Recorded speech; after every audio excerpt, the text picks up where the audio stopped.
कौड़ी गिट्टी संखले है दरियाओं की छाल, इन बातों क्या पाई ये कर सतगुरु नजर निहाल।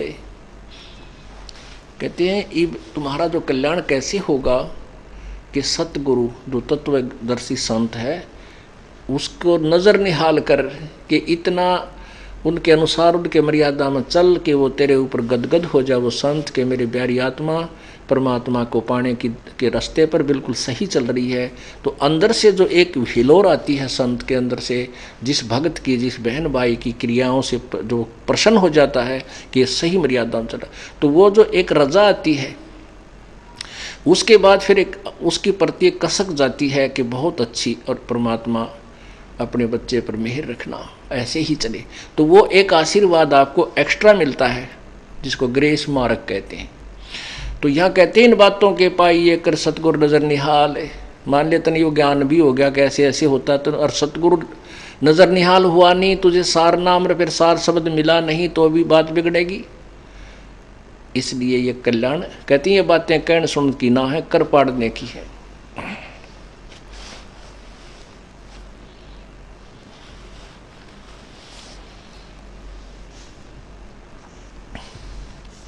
गरीब घट में शोक सिलसिला यो सूतक बंध्या अंधेरे, ये दम गिनती के दिए तू फेर सके तो फेर।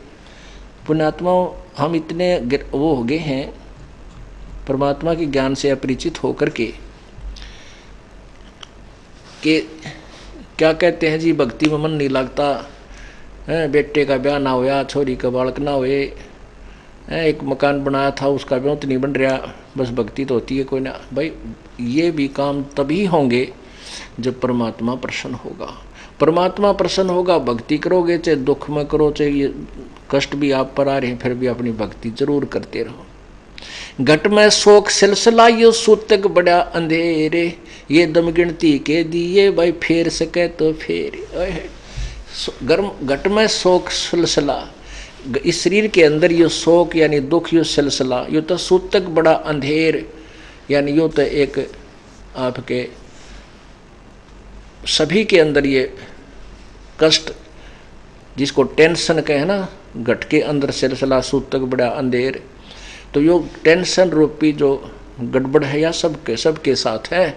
और कहते ये दम गिनती के दिए फेर से कहे तो फेरे, ये सांस तो गिन के दे रखे हैं और ये श्वास पूरे होते फिर कोई ना सुना ये तेरी टेंशन भी ना रहेगी क्योंकि गधा बने पाछा टेंशन खत्म। आपकी मृत्यु होगी, जिस टेंशन के कारण भक्ति नहीं बनी वो भी नो की नो रहेगी। वो क्या टेंशन से ठीक होगी, वो तो भगवान ठीक करेगा। उसके चरणों में रो के पीठ के अपना याद जरूर करता रहे। तो कहते हैं घट में शोक सिलसिला यो सूतक बड़ा अंधेर, और ये दम गिनती के दिए भाई फेर सके तो फेर। कदे इस टेंशन के चक्कर में रह जाए। एक दरोगा जी था थानेदार, घोड़ी पर सवार होकर के जून के महीने में और किसी गांव को जा रहा था। रास्ते में एक किसान एक रहट होता था, सिंचाई का साधन होता था, एक कुआं बनाया जाता था। उस कुएं के ऊपर एक लकड़ के सहारे एक जो है ना चक्री होती थी, चक्कर, वो सपोर्ट दे करके उसके ऊपर एक बाल्टियों की चैन बना करके बहुत लंबी बाल्टी जैसे बांध देते हैं, पीपे से बांध दिया करते, पीपे ऊपर तक काट कर और वो ऐसे वेल्ड कर दिया करते रपट ला कर लोहे की चैन का, और वो ऊपर से चलती थी, नीचे पानी को भर करके ऊपर आती थी। और उसको चलाने के लिए बैलों का प्रयोग करते थे, जैसे कोल्लू चलाते ऐसे चलता था वो। तो पुराने समय का समय था, उस समय वो लंबे लंबे लकड़ दे रखे, उधर से वो चैन जब नीचे से भर के आती है तो लोड ढीड होती है वह बाल्टियाँ, तो उससे उस पुली में, वो लोहे की पुली में और उस रहट के चक्कर में च्यों चों चों चों चर चों ऐसे चलता था वो, सूखा जैसे बोला कर ऐसे वो एक विशेष आवाज़ आती रहती थी। तो उस दरोगा जी ने, थानेदार ने सोचा भी पानी पी लूँ और इस घोड़ी को भी पिला देता हूँ, काफ़ी लंबा सफ़र हो गया, सामने यो रहट चल रहा है, रहट से पानी नाली से होकर के सीधा खेत में प्रवेश कर रहा था। थोड़ी सी नाली थी 5-4 फुट की। तो जो ही वो उस घोड़ी को निकट लेकर आया रहट के, जहां रहट से पानी गिर रहा था, तो घोड़ी उस चूं चूं चूं चर चूं जो उसमें आवाज आ रही थी रहट के चलने से, उससे वो फड़क की, फड़क कर 1 किला दूर जाकर डटी। दरोगा ने कहा, रे ओ किसान, इस चूं चूं को बंद कर, मेरी घोड़ी डरती है। अब उस किसान ने वो बैल रोक दिए, वो रहट चलना बंद हो गया और पानी निकलना भी बंद हो गया। और जो पानी निकल चुका था वो खेत में जाकर के जमीन ने पी लिया, वहाँ पानी जल नहीं मिला। तो दरोगा जी घोड़ी ने फिर निकट लाया उसके पास, वहाँ जल नहीं। दरोगा बोला कि ओ किसान, वो जल निकाल, बैल चला। उसने बैल चला दिए। बैल चलाते वहाँ चूं चर रही घोड़ी फिर भाग गई। तो उसने कहा भैया चूं चूं बंद कर। उसने फिर चूं चूं बंद कर दी, रहट रोक दिया। वो फिर निकट लाया तो जल पाया नहीं, क्योंकि उसमें बालू रेत होते थे, वो जल नहीं मिला। कहा जल निकाल, जल निकाला तो वो बैल चलाने पड़े, वह फिर घोड़ी भाग गई। तब उस किसान ने कहा कि दरोगा जी, इस चूं चूं में पी लो, पीना होता ना मरोगे दोनों तुम। इस चूं चूं में पानी मिलेगा, नहीं तो चूं चूं बंद होगी, पानी नहीं। तो कहते हैं घट में शोक सिलसिला, ये सूतक बढ़ा अंधेर, ये दम गिनती के दिए। भाई फिर से कहते हैं, फिर ये तो न्यू टेंशन चले जाएगी। ये जन श्वास जो है गिनती के दे रखे, इनमें सिमरण ये श्वास का सतनाम का हो गया, सार नाम का तो करा जाता कर ले ना। तो ये तो भाई बीमारी असंग जन्म की है। और यह कट्टे भी सतगी, या प्यास भी चूचोते मट्टेगी, उसका रोक के काम नहीं चले। इसलिए हिम्मत सी करके परमात्मा की भक्ति हमने करते ही रहना चाहिए, तभी बात बनेगी।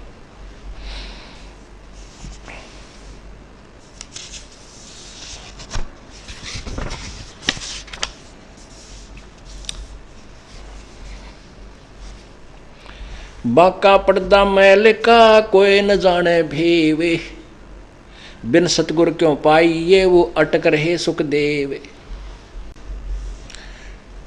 तोड़ पिंजरा ले गई मंजारी मुस्काले, कृष्ण कन्हैया पर चली वो बाली झीमर की भाल।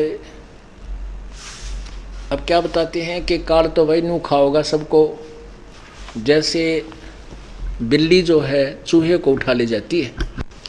इसी प्रकार जैसे श्री कृष्ण के पैर में एक बालिया नाम के शिकारी ने, धीमर ने, और उसके तीर मारा था और कृष्ण जी की मृत्यु होगी विषाक्त तीर लगने से।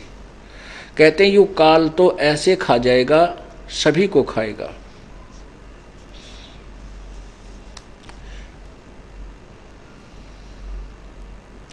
बांके पर्दे हम गए सतगुर के उपदेश। गरीबदास जी कह रहे हैं उस बांके पर्दे जो कोई नहीं जा सकता, उस पर्दे उस गुप्त स्थान पर, जो पर्दे के पीछे जो अव्यक्त परमात्मा है, वहां हम गए। कैसे गए? सतगुर के उपदेश। कबीर परमेश्वर सतगुरु मिला, उसके द्वारा दी गई भक्ति से हम उस बांके पर्दे गए। बांके पर्दे हम गए सतगुर के उपदेश, शिव ब्रह्मा विष्णु रटत हैं पार न पावे शेष। ये ब्रह्मा विष्णु महेश भी जाप करते हैं, इनको भी रास्ता नहीं मिला। अब देखो, अब ये साथ की साथ जो है ना, ये निर्णय देना पड़ेगा कि ब्रह्मा विष्णु महेश भी रटते हैं और फिर भी ये पार नहीं होते। तो क्या चक्कर है? चक्कर ये है कि इनको यथार्थ ज्ञान नहीं है, ना भक्ति की विधि सही ज्ञान है। इसके लिए आपको देवी पुराण इसका सॉल्यूशन करेगी कि श्री कृष्ण अर्थात विष्णु को कितना ज्ञान है, तो ये मोक्ष कैसे प्राप्त कर सकते हैं।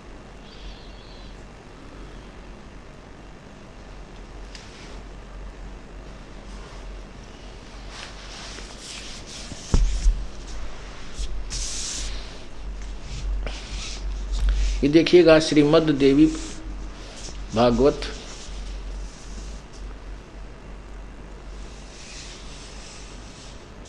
गीता प्रेस गोरखपुर से प्रकाशित है।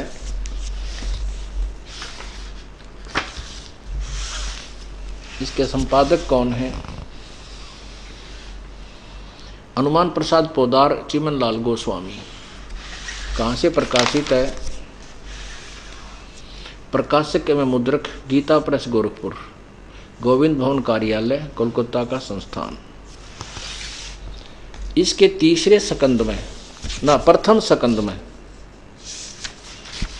ये देखिएगा, प्रथम सकंद और अध्याय नंबर 4, ये देखिएगा प्रश्न नंबर 28 पर 28। यहाँ श्री विष्णु जी के ज्ञान के सतर की जानकारी आपको देते हैं। ये देखना, नारद जी ने कहा, महाभाग व्यास जी, तुम इस विषय में जो पूछ रहे हो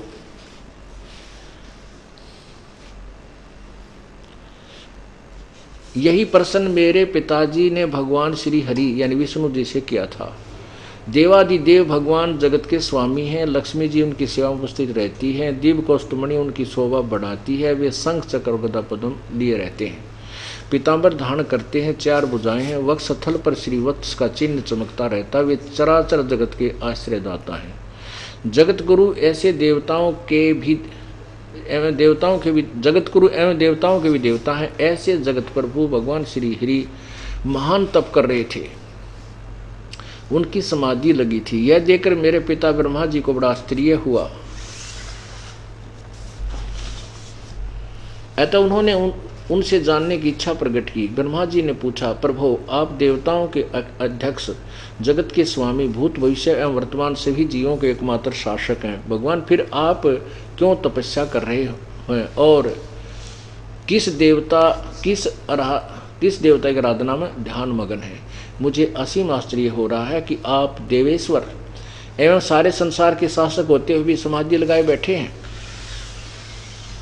ब्रह्मा जी के विनीत वचन सुनकर भगवान श्री हरि अर्थात विष्णु जी, ये पहला सकंद चला, श्री हरि यानी विष्णु जी ने उनसे कहा, ब्रह्मन सावधान होकर सुनो, मैं अपने मन का विचार व्यक्त करता हूँ। देवता दानव मानव सब यही जानते हैं कि तुम सृष्टि करते हो, मैं पालन करता हूँ और संकर संहार किया करते हैं, किंतु फिर भी वेद के पारगामी पुरुष अपनी युक्ति से यह सिद्ध करते हैं कि रचने पालने और संहार करने की यह योग्यता जो हमें मिली है उसकी अधिष्ठात्री देवी शक्ति देवी है या दुर्गा है। वे कहते हैं कि संसार की सृष्टि करने के लिए तुम में राजसी शक्ति का संचार हुआ है, मुझे सात्विक शक्ति मिली है और रुद्र में तामसी शक्ति का आविर्भाव हुआ है। उस शक्ति के अभाव में तुम इस संसार की सृष्टि नहीं कर सकते, मैं पालन करने में सफल नहीं हो सकता और रुद्र से संहार कार्य होना भी संभव नहीं। ब्रह्मा जी, हम सभी उस शक्ति के सहारे ही अपने कार्यों में सदा सफल होते आए हैं।